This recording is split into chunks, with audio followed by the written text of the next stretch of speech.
evening, friends, and welcome to Heart of Indie Radio. Tonight, we are absolutely privileged and honored to have an iconic singer in our virtual Heart of Indie Radio studio, none other than Carrie Cleveland, whose career has spanned over 40 years. You will love this amazing, gorgeous singer and the stories that she's going to share with Eddie and myself this evening. Please welcome Carrie Cleveland. How are you? I'm okay. How about you? Doing really well. Eddie and I have been loving listening to your music. And of course, we just had to have you on the show tonight to introduce you to all of our listeners, or maybe reintroduce you to our listeners who've perhaps been your fans over the last few years. So Eddie, is there anything that you had on your heart as a burning question after you had this chance to listen to the amazing Carrie? Well, it's such an interesting story. You're originally from Shreveport, is that right? Yes, I was born there And and I came out here when I was 7. 7. Wow. Uh, And you've been in California ever since? ever since, Wow. nowhere else. Well, we're an independent artist station here at Heart of Indie Radio. We promote independent artists. That's what we do. And your story is so intriguing because, kind of digging into it, I love your music, first of all, but kind of digging into it, you are the epitome of an independent artist. I read that you guys self-promoted and had pressed 1,000 copies of your original release to promote yourself. That was quite an undertaking for the time. Yeah. Well, my husband, he's the one that did that. I just did whatever he told me to do. So of those 1,000 copies, how many are still around? Do you know? It sounds funny. Different ones have been calling us and wanting to buy them, and we don't have them. Right. So my 60th birthday, I had a party and I had a box of records. So I gave them to different friends. And you know how sometimes friends, you give them something, or your relative, and they just throw them back somewhere and they don't even know where they are. So different ones been asking us to buy, they wanted to buy them. Mhm. So we've been collecting them from some of the friends. I promised some of them I would bake tea cakes and give them a CD. So it sounds funny. I called one of my brothers and he was going to exchange with me, and he thought about it and called me up and said, no, that's a collector's item. Yes, absolutely. And So- I'm a big music collector myself, so I was intrigued by this. Wow, this is just, and that's we've very limited. Yeah, well, I've been begging different ones because people are really, I'm meeting new people and they say, I've been a fan of yours for so long and blah, blah, blah. So I said, well, they really want it. And my relatives, they just have it to say they have it. So I don't know. That's true. But yeah, my hat's off to you. That was quite an undertaking. I read somewhere a story from one of your previous interviews you did years ago, and they described your music, and I think it was appropriate, as like finding a box of love letters. that is just so cool. So how would you describe your music? Well, my husband wrote the words, but I do like, the older I get and the more I listen to it, I love it because it says so much. My son has a friend that he has a record, and I love it because it's a love story and it just says the right words. And I was thinking one day, I said, my music is that way too. It is. So I said, my husband did a very good job on the wording, I think. Yeah, and Absolutely. exactly, and that's kind of where I was headed with this. It's like it was described perfectly, that it's kind of like finding an old box of love letters, especially if you haven't had your hands on that album in a while. and suddenly you throw that on the turntable and oh my goodness, where have I been? This is where I need to listen to this right now. It's just beautiful. Thank you. Thank you. So do you have any stories from early on when you guys were first trying to get around and play some of the clubs and hotels and that sort of thing? Well, I met my husband. He was a drummer when I met him. Oh, okay. And he's learned to play keyboards on his own. So he started playing, then he took classes to read music. So Oh, okay. we would play, they would play. I wasn't in the music at all. He had a band and I would go and they would like start asking me to sing.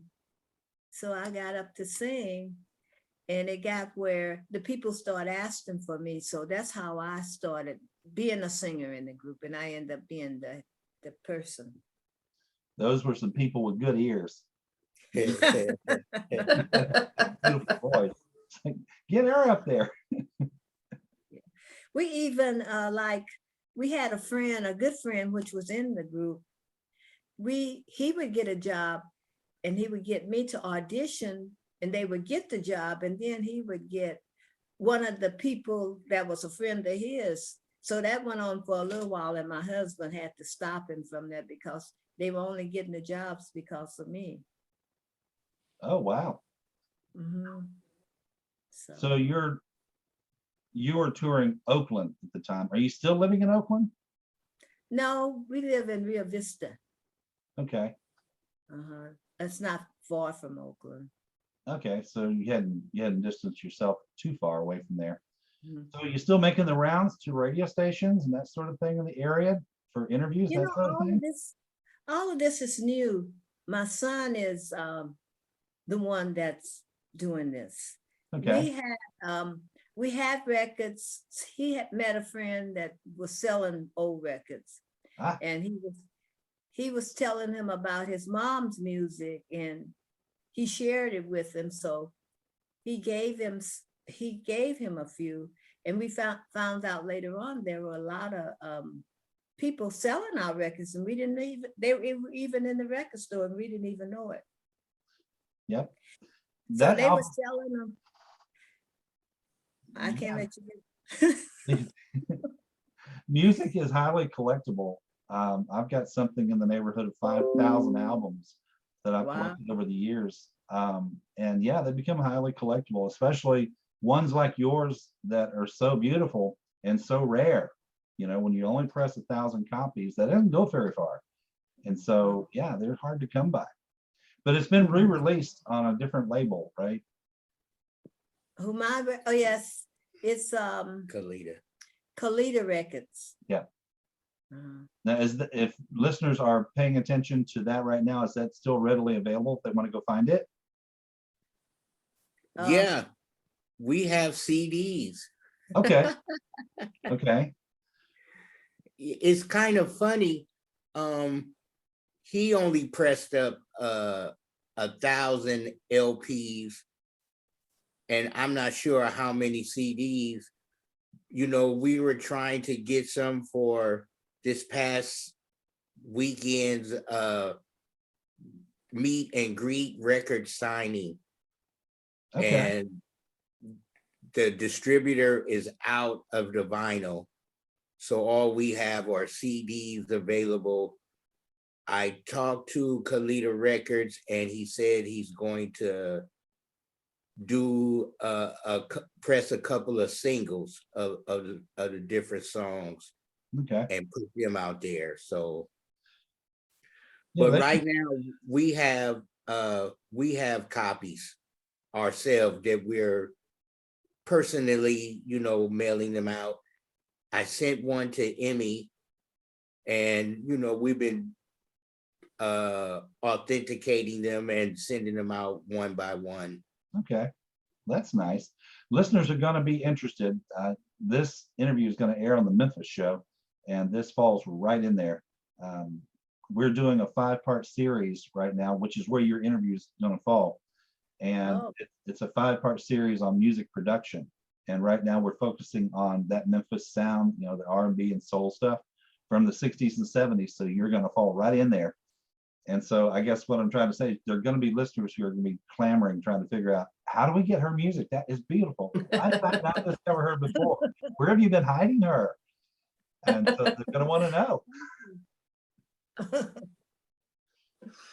Is there a website or address or something where they can reach out to you guys and try to order a CD? Or Yeah, Emmy has my contact information. My email, that's the best way to message me, or on Twitter. My Twitter is @ClevelandHeston, Instagram Heston Cleveland, and Facebook Heston Cleveland. okay, And my email is HestonCleveland5@gmail. okay. I just wanted to get that in there in case people were looking for it. So Carrie, what is the most memorable performance or experience from your performing years? What's the show that made you happy, just remembering that now today? Well, I always think we went to junior high school to play for the kids Oh yeah. one afternoon, and we were playing, and I went up to sing, and the song I sung, I can't remember. It's just like heaven being with you. You're like an angel, too good to be true. You remember Oh that? wow, I love those lyrics. Yeah. Angel baby, angel baby. I sung that, and I always thought I sing that well. I thought I did. I got up to sing it, and my legs and things were shaking. So some little kids said, "She sounds good, but she's shaking." And that was the nervous I think I ever been with the kids. A little bit Love of that. stage fright. That's okay. That's awesome. Yeah, yeah. Emmy, you have some questions? Yeah, I wanted to ask, because I love your music, and I love the comparison of being, it is like a love letter. But whenever you sing and I'm listening to your album, I'm thinking about the relationship between you and Bill, your husband, and how that incredible bond, spanned decades, and all the tours that you went on and all of the experiences that you must have shared. I just would love to know maybe perhaps a special moment that you remember when you were on stage with your husband. Was there something that, some magical moment? I'm sure there were many, but that you would love to share with us tonight. Well, like I was saying, mostly he's just like my son. I'm not very good at talking. Once I get started, I rumble. Things don't come out right. But he would do most of the talking. And with my music, like we used to sing, like in the garage, it's like if a person had a piano and we went there, Bill's brother also played. So we would go and we would sing. We would sing all afternoon, and we just loved it. And my husband, he liked to sing, but he did not have a voice to sing. We went played at a nightclub one night, and he started singing. He was doing good. He started singing, and someone in the audience said, "Damn, you need to shut him up." But he still would sing. And then, we started singing more in church. And my husband would sing, and it got where he started sounding a little better. Because no matter how you laughed, talked about, he played, and he sung his heart out. He loved it. And his mom said when he was young, and she could always hear him in the group. She always knew her son's voice in the group. So we just love to sing. I mean, we love to play. That's and like if you had us over, we would sing all day for you. That's with him. What's your favorite song of the songs that you've recorded on your album? What was your absolute favorite? my favorite is Keep On Looking Up. That's my favorite. Oh, title of the album itself, Looking Up. Uh-huh. So that's cool. That's really my favorite. What makes it your favorite? Uh it's just like heaven being here with you. Oh, I like that. Hearts across America and Europe have just melted, folks. Right? Got me right there. I just think it's so it's so good. It's a good song. And it's just like the song I was telling you at school, Angel Baby. I love that. I could name a lot of songs I done forgot, but I still remember.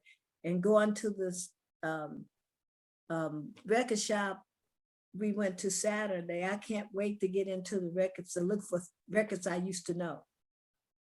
Isn't that fun? Digging up records you hadn't heard in years and years and years, and then you find it, and it's like finding a lost love. You know, it's so cool. Which is why I own so many albums and 45s, because they're all children to me. I love all the records. And you know, tables over there. It makes you feel so good, you know, Yeah. especially when you get one in a time, it reminds you of something that you really was love. It's beautiful. I could listen to one record all day if it's something that has some meaning to me. It triggers a flood of memories and emotions. Yeah. Sometimes good, sometimes not so good, but usually they're good if you're attracted to those. So how many record stores do they have in your area? Oh, you know, since the how you say that word? Pandemic. The pandemic, a lot of things have closed up. Yeah, A lot exactly. of stores have closed up. So I don't really know, because we used to go to Berkeley and we would shop all day in the Berkeley, had these two record shops. Yeah. I don't even know if they're open now. You know, Berkeley and San Francisco, Haight-Ashbury, and Sacramento, we have quite a few mom and pop vintage record stores in the area. And the one that we went to this weekend, it was like Disneyland. You walk in, it took our breath away. It was like, oh my God, this is incredible. It was 10,000 square feet. So how many records did you leave with?